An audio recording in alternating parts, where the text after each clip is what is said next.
Agri ட்ரோன்ல வந்துட்டு generator எல்லாருமே use பண்ணிட்டு தான் இருக்கும். ஜென்ரேட்டர் பார்த்தோம் அப்படின்னா இவ்வளவு பெரிய செலவு வைக்குமான்னு யோசிச்சிருக்கவே மாட்டோம். ஒரு 2 ட்ரோன் கம்பெனில ஒரு லாஸ்ட் 6 months கேப்ஸ்ல பார்த்தோம் அப்படின்னா மொத்த ட்ரோனுமே செட்டு எரிஞ்சிருச்சு. ஸோ எதனாலன்னு பார்த்தோம் அப்படின்னா ஜென்ரேட்டர் புவர் மெயின்டெனன்ஸ்னால மட்டும்தான். புவர் மெயின்டெனன்ஸ் என்ன எப்படி சொல்லலாம்னு பாத்தீங்கன்னா 2 பேருமே ஜென்ரேட்டர்ல இருந்து பாத்தீங்கன்னா பெட்ரோல் வந்து லீக் இருந்துட்டே இருந்திருக்கு. அந்த பெட்ரோல் பாத்தீங்கன்னா லீக் ஆக இவங்க கண்டுக்கவே இல்லை. பெட்ரோல் லீக் ஆகி அது நம்ம சைலன்சர்ல பட்டு அது ஃபயர் ஆயிருக்கு. ஃபயர் ஆனோன்னு பார்த்தோம் அப்படின்னா மொத்த வண்டியுமே பாத்தீங்கன்னா எரிஞ்சிருச்சு.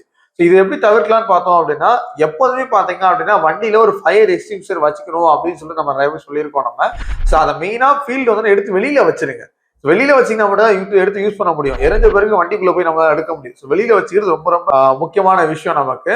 ஸோ அதே மாதிரி ஜென்ரேட்டர் வந்து ஒரு 3 months இல்லை 6 months வந்து ஒரு சர்வீஸ் சென்டர்ல கொடுத்து எல்லாம் கரெக்டா இருக்கா, லீக்ஸ் எதுவும் இருக்கா, கரெக்டா ரன் ஆகுதா அப்படிங்கிறத பாத்துக்க வேண்டியது ரொம்ப ரொம்ப முக்கியமான விஷயம்.